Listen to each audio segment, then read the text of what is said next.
How's it going, good friends? Brian from Apex Detail. I'm often asked what I would recommend for wheel coatings, and also, can I apply leftover coating for paint onto my wheels since I have a lot left over from the kit?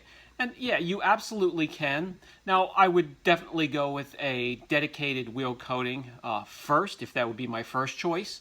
They are made to withstand what Mother Nature can throw at a wheel, being the lowest point that is making contact along with the tire with the ground, taking all that abuse. You have to remember ferrous metals flying off of the braking systems. And speaking of the braking systems, the coating has to put up with and is made to put up with high temperatures. An everyday driver, temperatures are going to reach and exceed 300-400 degrees in the braking system. On a commercial truck, they can reach 900 degrees. And on a track car, they can exceed 1300 degrees. So you want a coating that can withstand all that. I'm going to share my favorite today with you and then mention a few others I would recommend. So let's get this started. The wheels on my C7 Corvette, and along with the calipers, are protected with my favorite wheel coating. However, I'm trying to continue a blackout project with this Corvette, so we'll be switching wheels from these chrome ones to some Z06 replicas made for this base model here. And I'm going to use the IGL Ecocoat Wheel Coating, 30 milliliters.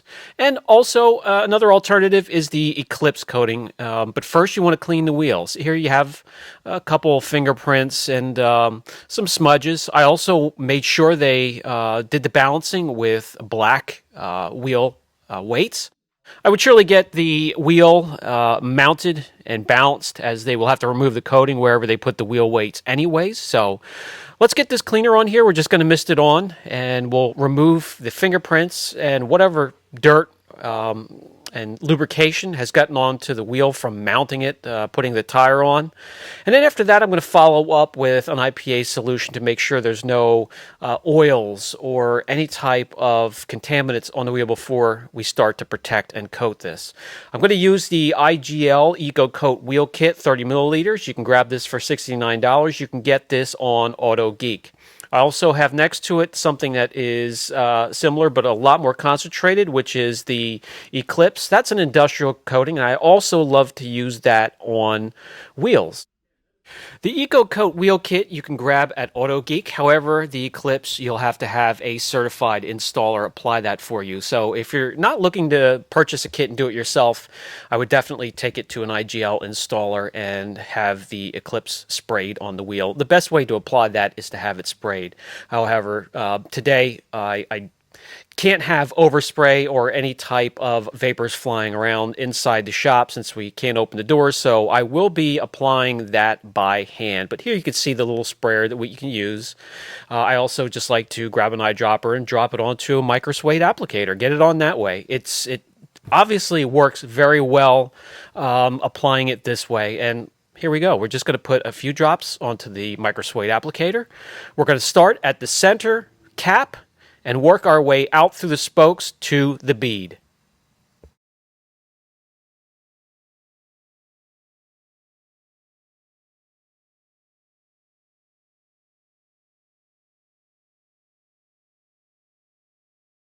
Simply work it into the surface of the wheel. Wheel coatings, a lot of them will work their way into the surface of the wheels, either if they are painted or coated or clear coated. They work their way into the surface a little bit further and lock on a little bit better, plus being able to put up with the heat.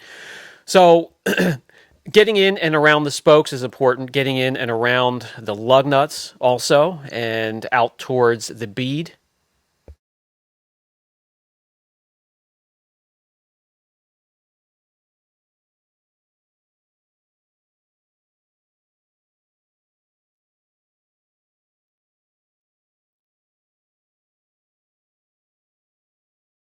Then, normally with most coatings, as soon as you get your way around the wheel, it's time to grab a microfiber and wipe off the transfer solution.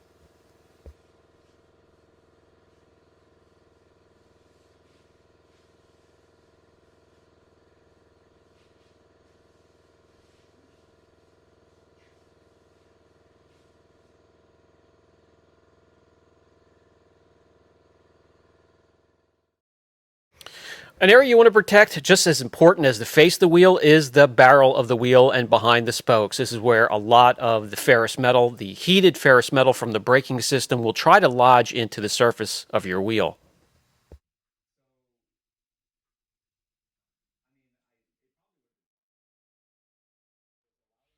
Once again, no time to mess around with this thick, viscous coating. You need to remove that transfer solution straight away, leaving the protection behind. And when you're finished, you have a protected glossy wheel, just like any other coating, 24 hours minimum, and if you can, 48 would be optimal for this type of coating. For the cherry on top, and for me, that's going to be still my favorite tire dressing, Geon Q2 tire. This is an SiO2 infused tire dressing.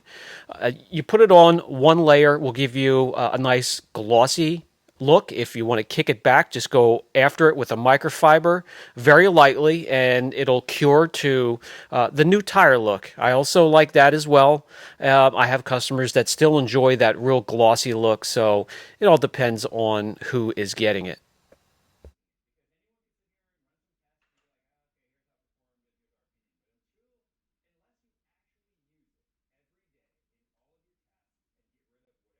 There we are, all set, ready to get this bad boy on the car itself.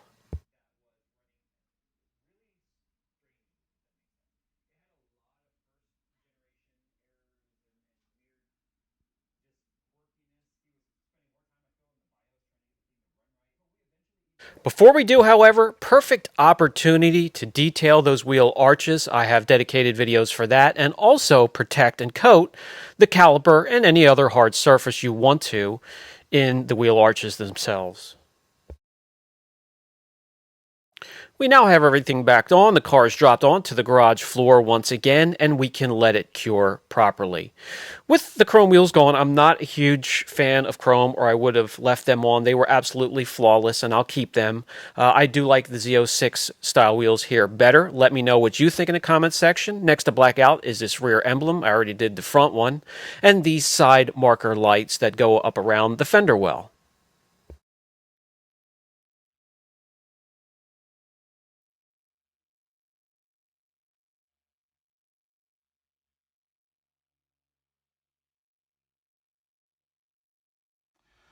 Okay, so that was one of my favorites. I can also recommend Geon Rim. That works well and is easy to apply.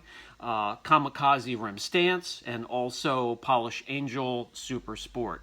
So that's just a few to mention many that are well worth the money and easy to apply. So I hope that helps. Brian from Apex Detail. Catch you in the next video.